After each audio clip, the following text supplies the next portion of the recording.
इस वक्त तो सोशल मीडिया पर एक खबर का बहुत ज्यादा चर्चा है कि आने वाले 13 दिसंबर 2025 को हम सभी का सब कुछ माफ होने वाला है, क्योंकि देश के अंदर एक बहुत बड़ी अदालत लगने जा रही है जो सब कुछ माफ कर देगी। क्या है इस खबर की सच्चाई? क्या होने वाला है 13 दिसंबर 2025 को? किस किस को फायदा होगा और ये अदालत कैसी होगी? सारी डिटेल आप लोगों को इस वीडियो में आज मैं देने वाला हूं। और भी बहुत सारी खबरें हैं, उस पर भी चर्चा करूंगा। वक्फ कानून को लेकर भी एक बहुत बड़ी खबर आई है, मुसलमानों को थोड़ी सी राहत मिली है। यह खबर भी आप लोग जरूर सुनना और वीडियो को शेयर भी करना। दोस्तों, देश दुनिया में हर मिनट में कुछ ना कुछ होता रहता है, तो जो भी बड़ी खबर होती है उसको हम शॉर्ट तरीके से शॉर्ट वीडियो में इंस्टाग्राम पर भी बता रहे हैं। हमारा ये जो इंस्टाग्राम का पेज है इसको भी आप फॉलो कर लें। कोई भी बड़ी खबर आती है तो डिटेल वीडियो आपको यूट्यूब पर मिलेगी, बाकी शॉर्ट वीडियो के जरिए हर जरूरी इंफॉर्मेशन आपको हमारे इंस्टाग्राम पेज पर मिलती रहेगी। इंस्टाग्राम का लिंक हमने डिस्क्रिप्शन में भी दे दिया है, वहां से भी आप फॉलो कर सकते हैं। बाकी सर्च करके भी इंस्टाग्राम पर हमारा ये पेज फॉलो कर लें। सबसे पहले बात हम 13 दिसंबर की ही कर लेते हैं। दरअसल साल की सबसे बड़ी लोक अदालत 13 दिसंबर 2025 को लगने जा रही है। पूरे देश के हर राज्य में, हर जिले में ये अदालत लगेगी। अब ये अदालत होती क्या है? दरअसल लोक अदालत एक ऐसी अदालत है जिस अदालत में कुछ ऐसे मामलों पर सुनवाई की जाती है जो मामले काफी टाइम से फंसे हुए होते हैं। यह अदालत देश के हर एक जिले में लगती है। जो डिस्ट्रिक्ट कोर्ट होता है उसमें जाना होता है उस जिले के लोगों को, और उनके जो मामले होते हैं वो वहां पर सुलझाए जाते हैं। सुबह 10 बजे से शाम 5 बजे तक का इस कोर्ट का वक्त होता है।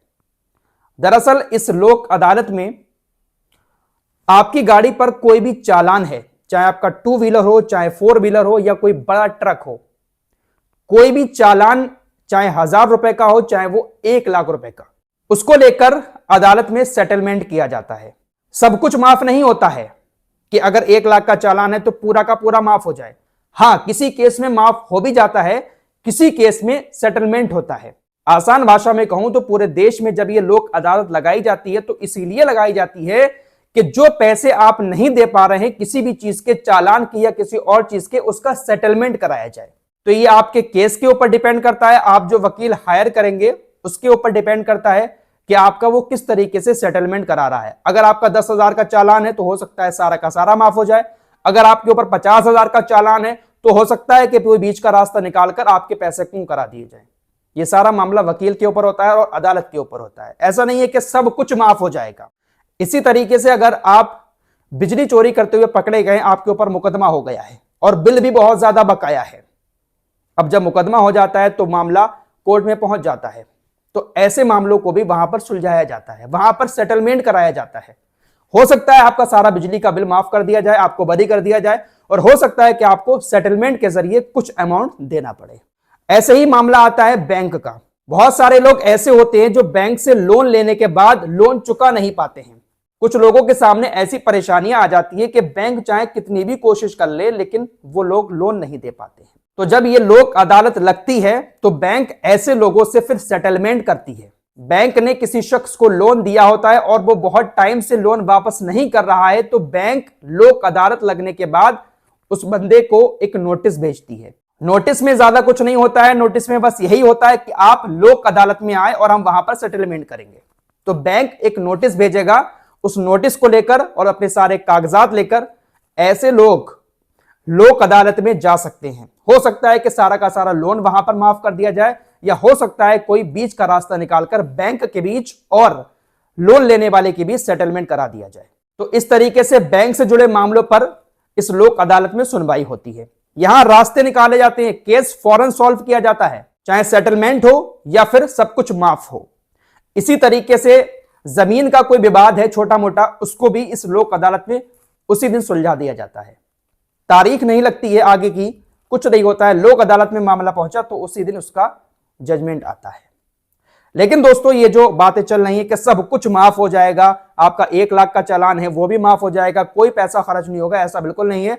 आपको वकील करना ही करना है और वकील को फीस भी देनी है। अब जिस तरीके का मामला होगा वकील साहब फीस भी उसी तरीके की मांगेंगे। तो ये जो 13 दिसंबर 2025 को पूरे देश में अदालत लगने वाली है, ये हर जिले में लगेगी। आपका जो डिस्ट्रिक्ट कोर्ट होगा आपको वहां पर जाना होगा, और जाना भी ऐसे नहीं है कि आप जो चाहें लेकर चले जाएं। कुछ जरूरी दस्तावेज लेकर जाने होंगे, साथ ही साथ टोकन भी आपको लेना पड़ेगा, ऑनलाइन पहले अप्लाई करना पड़ेगा। अदालत में जाने से 2 दिन पहले अपॉइंटमेंट बुक होती है, आपको एक टोकन नंबर मिलता है, उसी को लेकर आप डिस्ट्रिक्ट कोर्ट में जाएंगे, आपके मामले की वहां पर फिर सुनवाई होगी। ऑनलाइन अपॉइंटमेंट आप लोगों को कैसे लेनी है मैं आपको यहां पर प्रोसेस बता देता, लेकिन सबके अलग अलग मामले हैं, तो बेहतर यही होगा कि आपके ऊपर भी कोई ऐसा मामला है, आपकी गाड़ी का चालान बकाया है जो आपने काफी टाइम से नहीं दिया है, बिजली बिल का कोई मामला है, या जमीनी कोई छोटा मोटा विवाद है, या बैंक का लोन काफी टाइम से आपके ऊपर है, तो आप किसी भी कैफे पर जाकर, जन सेवा केंद्र पर जाकर ऑनलाइन अपॉइंटमेंट ले सकते हैं। किसी भी जन सेवा केंद्र पर जाएंगे, जो कंप्यूटर लेकर बैठते हैं वो आपकी अपॉइंटमेंट बुक कर देंगे। सारा मामला आप उनको बताएंगे कि मुझे इस मामले में कोर्ट जाना है, जो लोक अदालत लग रही है, आपकी ऑनलाइन अपॉइंटमेंट वहां से बुक हो जाएगी। तो ये है लोक अदालत, जिसको लेकर कहा जा रहा है कि सब कुछ माफ होने वाला है। अब वक्फ बोर्ड की बात कर लेते हैं। कल ही मैंने आपको खबर दी थी कि उम्मीद पोर्टल पर सुप्रीम कोर्ट की तरफ से एक आदेश जारी किया गया था 6 महीना पहले कि 5 दिसंबर 2025 तक जो भी वक्फ की जमीनें हैं, जो भी प्रॉपर्टी हैं, उसको आप उम्मीद पोर्टल पर रजिस्टर कर दें। आज 5 दिसंबर हो चुका है, सुप्रीम कोर्ट ने जो आदेश दिया था उसकी आज आखिरी डेट है, लेकिन दोस्तों अभी तक उम्मीद पोर्टल पर सिर्फ 35% ही वक्फ प्रॉपर्टी रजिस्टर्ड हो पाई है। तकरीबन 65 से 70% प्रॉपर्टी अभी भी ऐसी हैं जो रजिस्टर्ड नहीं हुई हैं, और जब रजिस्टर्ड नहीं होंगी तो आने वाले टाइम में बहुत ज्यादा प्रॉब्लम हो जाएगी।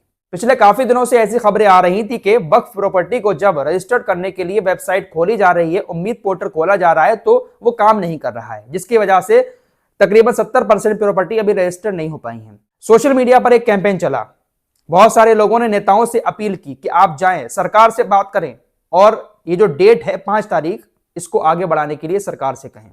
ट्रेंड चला, पिछले कई दिनों से ट्रेंड चल रहा था, आवाज उठाया करिए सोशल मीडिया पर। दोस्तों, हम जो वीडियो के जरिए भी आप लोगों से कहते हैं, हर मामले पर आप ट्रेंड चलाया करें सोशल मीडिया पर, इसका असर होता है। नेता लोग गए, जो किरण रिजिजू हैं अल्पसंख्यक मंत्री, उनके पास गए, उनसे बातचीत की, तो आज किरण रिजिजू साहब ने कहा है कि देखिए, सुप्रीम कोर्ट ने आदेश दिया था कि 6 महीने तक आपको उम्मीद पोर्टल पर अपनी सारी प्रॉपर्टी रजिस्टर्ड करनी है। आज 6 महीने पूरे हो गए और सुप्रीम कोर्ट ने जो आदेश दिया था वो आज पूरा हो गया, इसलिए डेट को हम आगे नहीं बढ़ा सकते।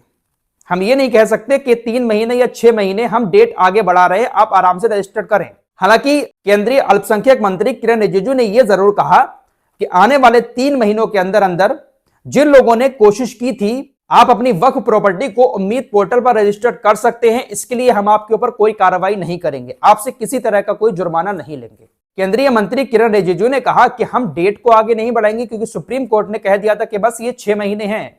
सुप्रीम कोर्ट डेट बढ़ा सकता था, हम डेट नहीं बढ़ाएंगे, लेकिन ट्रिब्यूनल कोर्ट से बात बन सकती है, इसलिए 3 महीने का वक्त है। इस 3 महीने के अंदर जिन लोगों ने अभी प्रॉपर्टी को रजिस्टर्ड करने की कोशिश की थी, सर्वर की वजह से पोर्टल पर रजिस्टर नहीं हो पाई हैं, उन सभी मुतावल्लियों से कहना चाहते हैं कि 3 महीने के अंदर अंदर प्रॉपर्टी को रजिस्टर्ड कर लें, आपके ऊपर कोई जुर्माना नहीं लगेगा, कोई कार्रवाई नहीं की जाएगी। तो देखा जाए तो 3 महीने का वक्त मिल चुका है। 3 महीने के अंदर अंदर सभी प्रॉपर्टी को जल्द से जल्द सभी लोग जिसके पास भी है वक्फ बोर्ड की प्रॉपर्टी, वो रजिस्टर्ड कर दे। अगर प्रॉपर्टी रजिस्टर्ड नहीं हुई तो आने वाले दिनों में तकलीफ हो सकती है, इसलिए इसको हल्के में ना लें। चलते चलते एक खबर आप लोगों को गाजा की भी बता देता हूं। दोस्तों, ये अबू शबाब नाम का जो शख्स है, इसको तो आप जानते होंगे, इसके बारे में मैंने बहुत सारे वीडियोस बनाई हैं। गाजा के अंदर ये एक्टिव था और इजराइल के इशारे पर काम कर रहा था, हमास का दुश्मन था। हमास ने इसको एक बार जेल के अंदर डाल दिया था, ये गलत काम करता था, इसको जेल में डाल दिया। इजराइल ने हमले किए, जेल तबाह हो गई, ये छूटकर बाहर आ गया। अब ये इजराइल के लिए काम कर रहा था, अपना एक नया संगठन बना रहा था हमास के खिलाफ, और इजराइल इसको सब कुछ दे रहा था। फिलहाल इसको मार दिया गया है हमास के द्वारा। इसके और इसके तमाम साथियों को हमास ने गाजा के अंदर मार दिया है। ये कह रहा था कि मैं हमास को खत्म कर दूंगा, लेकिन हमास ने इसी को खत्म कर दिया है। फिलहाल इस रिपोर्ट में इतना ही। इंस्टाग्राम पेज को जरूर फॉलो कर लें, वहां पर बहुत सारी लेटेस्ट इंफॉर्मेशन शॉर्ट वीडियो के जरिए आपको मिलती रहेगी।